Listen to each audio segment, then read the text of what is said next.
속에서도 주님께 나아가는 그 모든 길목으로 삼아 주실 줄로 믿습니다. 귀한 찬양 감사를 드립니다.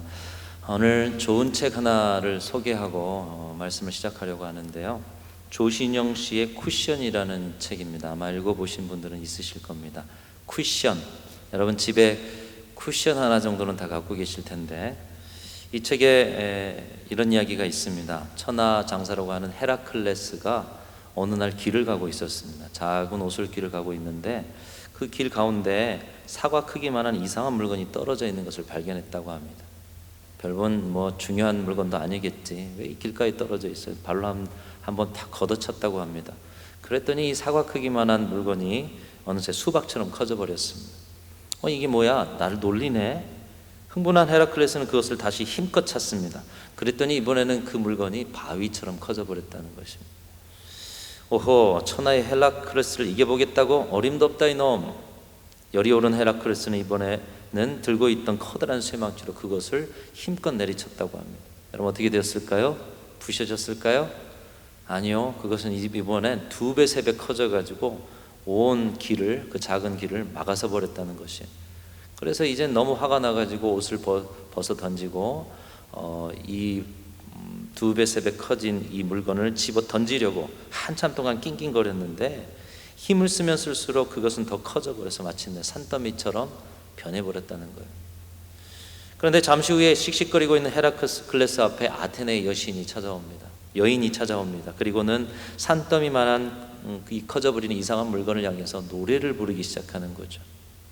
그랬더니 헤라클레스의 힘으로는 꿈쩍도 않았던 이 물건이 다시 처음에 작은 사과의 모양으로 돌아가더라는 것입니다. 없어지지는 않았습니다.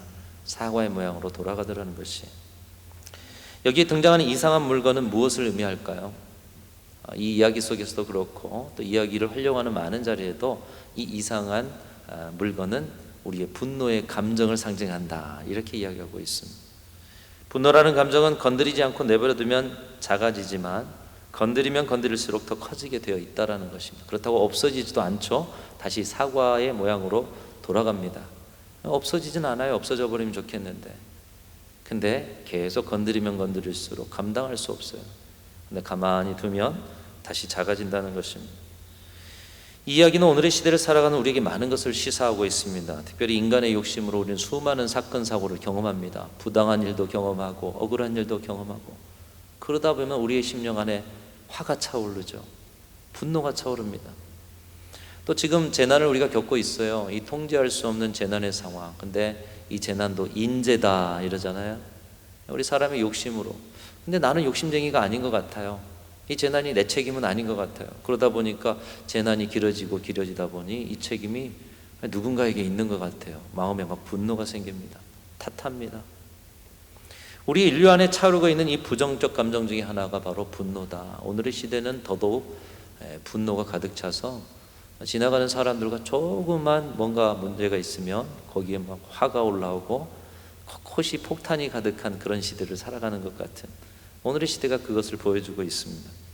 분노를 해소해주는 통로는 거의 없고 오히려 분노가 국제적으로나 국내적으로나, 여러분 개인적으로나 가정적으로나 공동체적으로나 여기저기에서 쉽게 터지고 해소가 되지 않아 쌓여가는 것을 아마도 여러분도 경험하고 계실 것입니다. 많은 사람들이 외부의 작용 앞에서 분노로 반응하는 모습을 자주 보게 되는데요, 이 마음의 분의 모습을 잘 다스리지 못해서 공격적인 반응을 보이고 결국 자신과 주변을 파멸의 길로 이끄는 모습도 우리 주변에서 종종 보게 됩니다. 여러분, 이 분노의 감정을 어떻게 해야 되느냐? 다스려야 할 감정이다 말씀하고 있어요. 성경은 다스려야 할 감정이다. 다스리지 않으면 그 분노의 감정은 더욱 자랄 것이다. 그러니 다스려야 한다라고 말씀하고 있습니다. 이 쿠션이라는 책에서 조신영 씨는 이 분노를 다스리기 위해서 필요한 것이 있다. 뭐냐? 제목이 쿠션이잖아요. 뭐가 필요할까요? 마음의 쿠션이 필요하다고 합니다. 마음의 쿠션. 여러분, 쿠션이 뭐죠? 우리가 소파나 의자에 앉았을 때 그 딱딱한 면들에 통증이 있을 수 있고 불편하니까 완충작용을 해줄 수 있는 물건 하나를 딱 두잖아요. 그것을 쿠션이라고 하지 않습니까? 충격을 흡수하고 완충을 하는 쿠션의 역할. 이 쿠션을 마음에 간직한 사람만이 외부의 환경, 또 사람과 사람 사이의 관계 안에서 분노를 극복하고 온유한 삶을 살 수가 있다는 것입니다. 작은 일에도 충격을 완충할 수 없는 사람, 그리고 그런 사람들이 모인 가정과 집단과 국가와 민족은 오늘날 여러 세상의 참사들을 일으키고 있는 것이 오늘의 우리가 써가는 역사 속에 그대로 나타나고 있습니다. 여러분은 어떠십니까? 여러분의 마음을 한번 들여다보십시오. 쿠션이 있으십니까? 쿠션을 혹시 잃어버린 사람들은 없으십니까? 쿠션이 오래되면 여러분 집에 있는 쿠션도 두꺼웠던 쿠션이 얇아지게 되죠. 완충작용을 했던 그 완충의 능력이 점점 사라지게 됩니다. 어떤 소파에는 쿠션이 없어서 오히려 소파가 편안하고자 하는 소파가 피로감을 줄 때도 있고요. 신혼 때 준비한 이 쿠션이 좀 세월이 좀 지나게 되면 새 것으로 좀 바꿔야 될 때가 옴을 보게 됩니다. 영원한 쿠션은 없다는 것이죠. 다시 말하면 우리의 마음의 쿠션도 어느새 얇아지고 완충 역할을 못하는 상태에 있다라면 우리 마음의 쿠션도 바꿔야 하고 새롭게 해야 한다는 것입니다. 영원한 쿠션은 없다는 거예요. 새로 두텁게 만들어야 하는 수고가 있어야 한다는 것이죠. 그 수고가 없이는 계속 부대끼고 충격을 받을 수밖에 없기 때문에 우리 마음의 쿠션을 점검하라. 이 책의 내용은 그런 내용입니다. 여러분 오늘 이 내용을 따라서 우리의 자신을 볼 때 우리 마음의 쿠션을 한번 점검해 보자는 것입니다. 질문 하나 드립니다. 4 곱하기 7은 뭘까요? 4, 7은 28이죠. 28. 정확하게 이 4, 7, 28을 아셔야 이제 이야기가 진행이 되는데요. 고집 센 사람과 나름 똑똑한 사람이 있었다고 합니다. 근데 고집 센 사람이 4, 7은 27이라고 고집을 부렸대요. 똑똑한 사람은 4, 7은 28이라고 주장을 했습니다. 둘이 4, 7은 27이야 28이야 하면서 시비가 붙어가지고 나중에 고을 원님에게 가서 4, 7은 무엇인지 우리 한번 정확하게 시비를 가려보자 해서 원님에게 갔습니다. 원님이 한참 동안 둘을 쳐다본 후에 입을 열었습니다. 네가 4에다 7을 곱하면 27이라고 했느냐? 네, 당연한 사실을 말했는데 글쎄 이놈이 28이라고 우기지 않습니까? 기가 막히죠 원님도. 그런데 원님은 이상한 반응을 했습니다. 여봐라 4, 7은 27이라고 한 놈은 풀어주고 4, 7은 28이라고 말하는 저 놈을 곤장을 쳐라 이렇게 말했다고 합니다. 4, 7이 28인데 정확하게 말했는데 곤장을 맞았어요. 얼마나 억울합니까?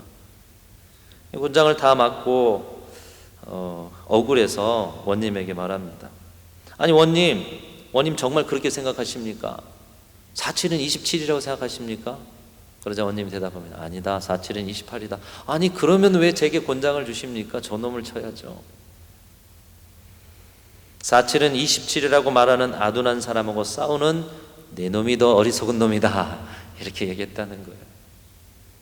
여러분 혹시 4, 7은 28이라고 주장하다가 곤장 10대 맞으신 분들이 혹시 이 자리에 계시지 않습니까?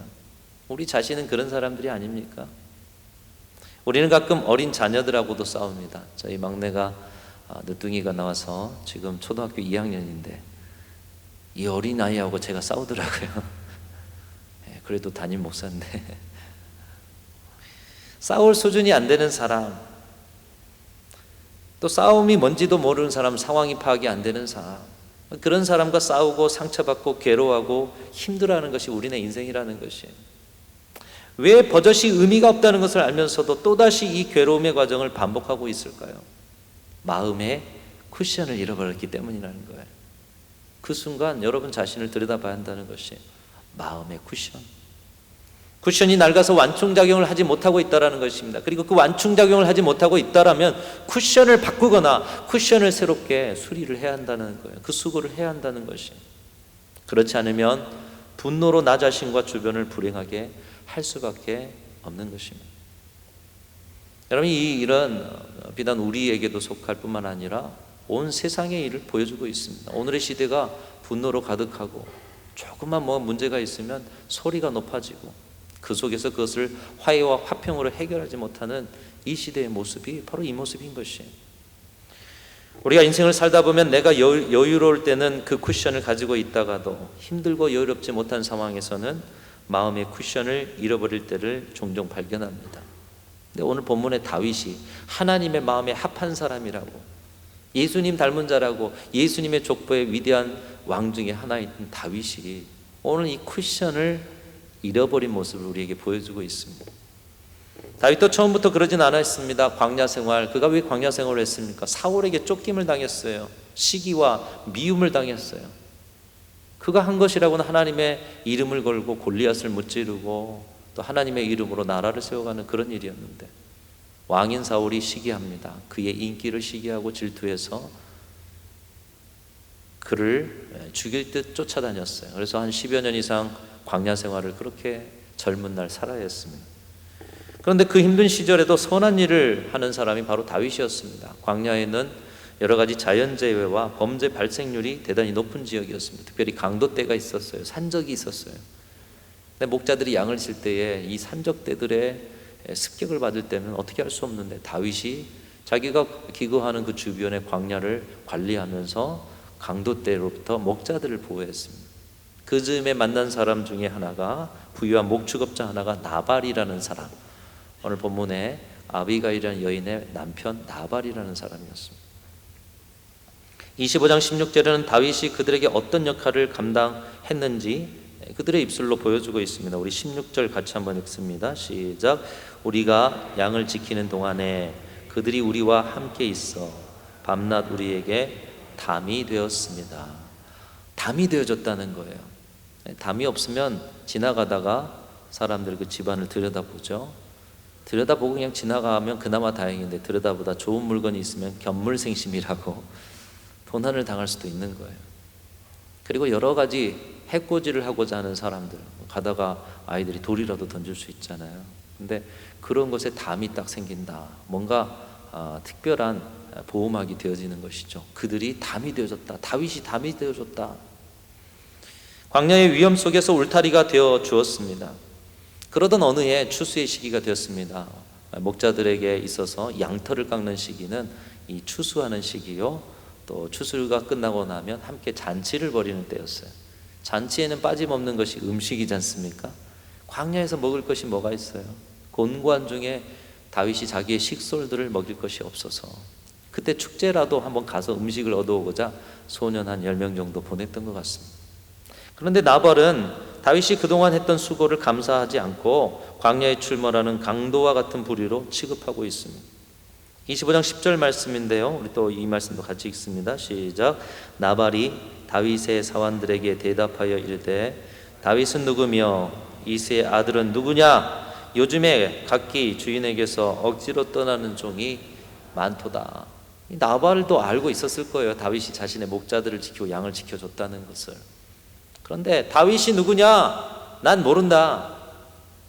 요즘에 주인에게서 억지로 떠난 종이 있다더라.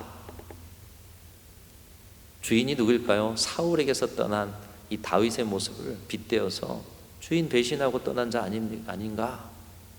다윗에게 모욕적인 언행과 문전박대를 통해서 오늘 다윗이 반응을 합니다. 어떤 반응을 합니까? 즉각적으로 자신의 군대를 일으켜서 나발을 죽일 듯 하는 마음으로 말을 달리면서 지금 달려가고 있습니다.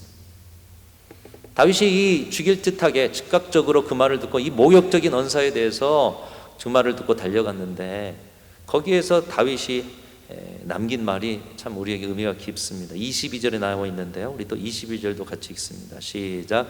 내가 그에게 속한 모든 남자 가운데 한 사람이라도 아침까지 남겨두면 하나님은 다윗에게 벌을 내리시고 또 내리시기를 원하노라 하였더라. 지금 다윗이 마음이 엄청난 분노에 휩싸여 있어요. 나발에 속한 남녀든 누구 어떤 식솔이든 하나라도 남기지 않고 다 죽겠다. 남기면 하나님이 날 벌하시리라. 하나님의 이름으로까지 맹세하고 있어요. 이 분노를, 자기 분노를 표출하는 일에. 순간 다윗이 이성을 잃었습니다. 이전까지만 해도 그는 내면이 아름다운 쿠션을 가지고 있는 사람이었습니다. 여러분, 다윗 잘 아시잖아요. 사울을 죽일 기회가 몇 번 있었어요. 그런데 그때마다 하나님의 기름 부은 자니이다. 내가 어떻게 하나님의 기름 부은 자를 해할 수 있습니까? 용서하는 사람이었어요. 살려주는 사람이었어요. 누구보다 쿠션이 아주 두꺼운 사람이었어요. 그런데 이런 모습을 가진 다윗이 오늘 나발의 이 도발에 대해서 쿠션이 사라져 버렸어요. 그리고 자기를 쫓아왔던 사울처럼 오늘 다윗의 모습에서 사울의 모습을 보게 되는 것입니다. 여러분 주변에 누구 때문에 분노에 사로잡혔던 적은 없으십니까? 우리가 삶을 살아가면서 참으로 여러 가지 일들과 사람을 만납니다. 그 중에 오늘 나발과 같은 사람도 만나셨을 것이에요. 또 앞으로 또 만날 일이 있으실지도 모르겠습니다. 나의 수고와 섬김과는 전혀 다르게 비상식적이고 배은망덕하게 우리를 대하는 사람들을 만날 때가 있으실 거예요. 여러분 가정에서도 그렇잖아요. 여러분 삶의 자리, 일터에서는 또 어떠십니까? 물론 우리 모두가 인간이고 오늘 다윗도 인간이기에 우리의 감정이 화가 나고 앞에서 그 헤라클레스의 예처럼 작아졌지만 없어지지 않은 그 사과 같은 물건처럼 우리 안에 이 분노의 감정이 있을 수밖에 없지만, 그러나 성경은 우리에게 그 분노의 감정을 붙잡고 해야 할 일을 말씀하고 있습니다. 어떻게 말씀하고 있느냐? 잠언 16장 32절 말씀은 이렇게 말씀하고 있습니다. 함께 읽습니다. 시작. 노하기를 더디하는 자는 용사보다 낫고 자기 마음을 다스리는 자는 성을 빼앗는 자보다 나으니라.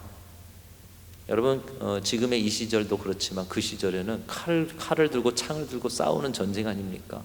용맹하게 나가서 싸워 이기는 용사가 많은 쪽이 이겼을 것이고요, 성을 빼앗은 쪽이 그 승리를 축하할 수밖에 없고 그 성 빼앗은 자 개선 장군으로서 높임을 받은 그런 사람 아니겠어요? 그보다 위대한 일이 어디 있습니까? 그런데 성경은 그보다 위대한 일이 있다고 말하고 있습니다. 그것은 자신의 분노를 다스리며 온유의 사람이 되는 것, 그것이 성을 빼앗는 것보다 더 위대한 일이다, 이렇게 말씀하고 있는 거예요.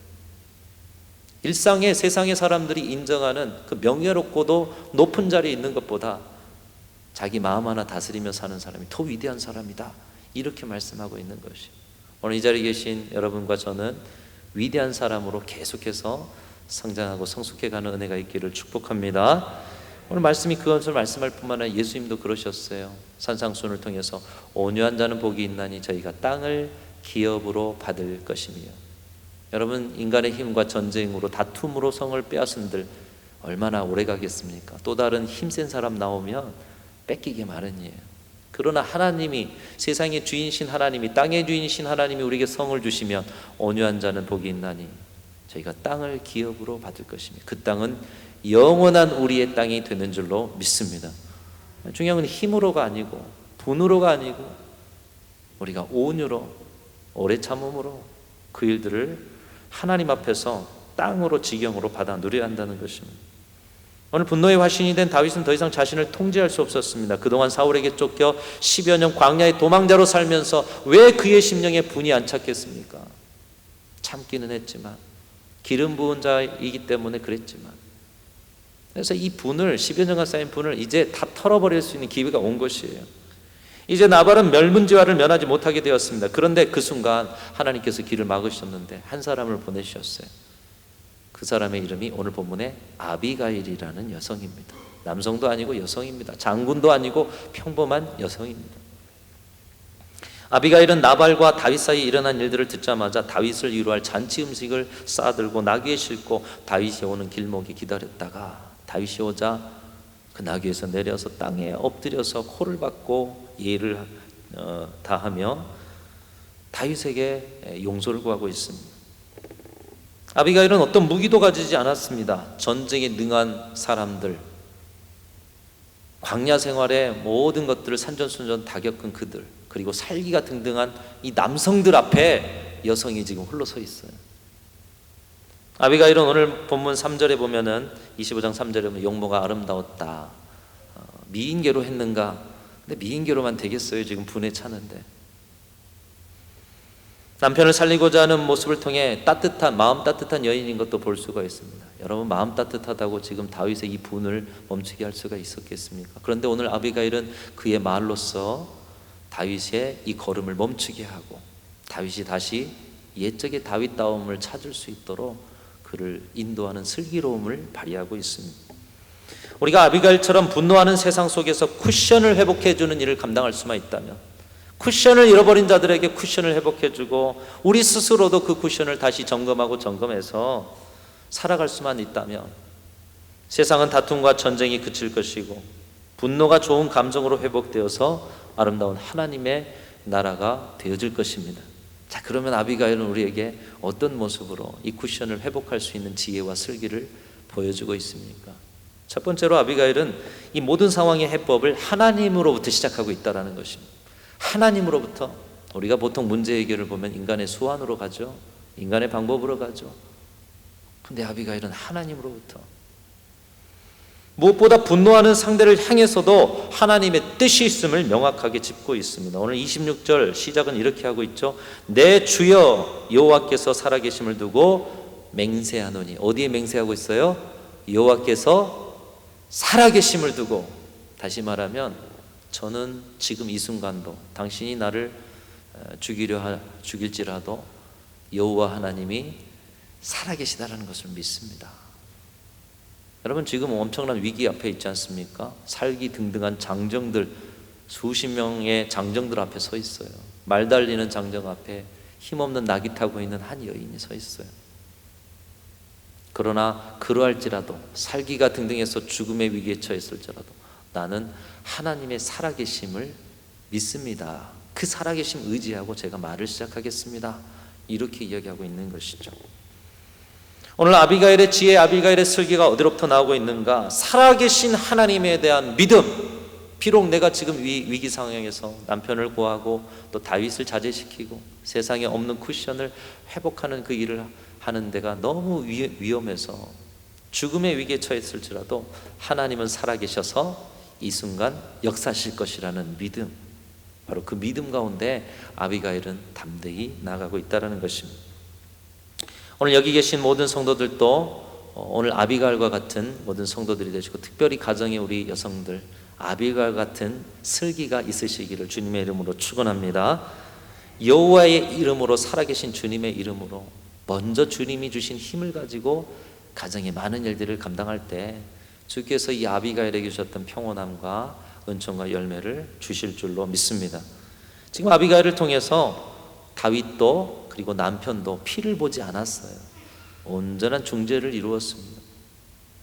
아비가일이 이렇게 할 수 있었던 힘은 인간의 지혜로 가능한 것이 아니라 여호와의 살아계심을 믿고, 지금 이 자리에도 말도 안 되는 이 상황 속에서도 살아계신 하나님이 역사하실 것을 나는 믿습니다. 이 고백부터 시작하지 않습니까? 그러니까 하나님의 힘으로, 하나님의 돕는 힘으로, 그것을 고백하는 신앙의 힘으로 이 상황을 이겨내는 슬기가 우리의 것이 되어야 할 것입니다. 오늘 여기 계신 우리 모든 성도님들, 아비가일 같은 중재자가 되셔서 여러분이 가시는 곳에 여호와의 이름으로, 살아계신 하나님의 이름으로 나가는 곳마다 화평이 깃들고 쿠션이 세워지고, 그래서 하나님의 나라가 이루어질 수 있기를 간절히 소망합니다. 두 번째로 아비가일은 다윗 자신을 보도록 하는 거울이 되어 주었습니다. 거울이 되어 줬다.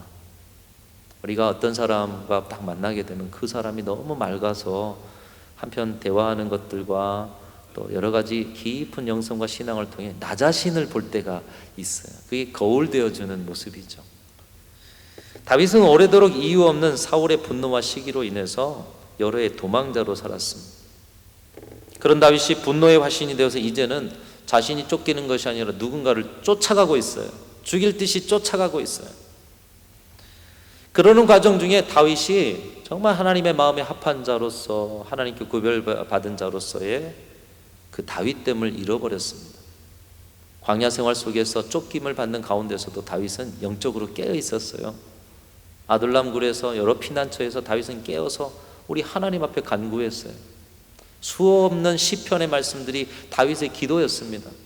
고난 속에서 그 원수들을 향한 그런 기도도 있었지만 그 속에서 하나님을 향한 깊이 있는 묵상들이 이루어졌습니다. 그런 광야에서 자신을 만나게 되고 하나님을 만나게 되고 다시 회복된 거룩함을 가지고 하나님께서 기뻐하시는 길을 가야 되는데 순간 나발을 통해서 이 거룩함을 잃어버리고 다윗다움을 잃어버렸던 것입니다. 그런 그에게 아비가일이 말합니다. 다윗이여, 원수 갚는 일이 당신에게 있지 않지 않습니까? 원수 갚는 일은 하나님이 하실 것입니다. 당신이 여기 광야에 있는 것은 하나님이 무슨 일을 하시며 하나님 앞에 당신이 누구인가를 발견하기 위해서 하나님 보내신 것 아닙니까? 사울 때문에 쫓겨다니는 것이 아니라 하나님이 어떤 분이신지를 알고 하나님이 당신을 어떤 길로 인도하실지를 보게 하시기 위해서 인도하신 여정 아닙니까? 나발은 어리석은 자에 불과합니다. 당신도 어리석은 자가 되려 하십니까? 여러분, 여인으로서 이런 당찬 이야기를 할 수 있다. 생명 걸고 하고 있는 거예요 지금. 아비가일은 분노에 찬 다윗을 향해서 하나님의 부르심이 어떻고 하나님의 약속이 어떻고 하나님의 언약이 어떻다. 기름 부음 받은 자 다윗의 기름 부음 받음을 깨닫게 했다라는 것입니다.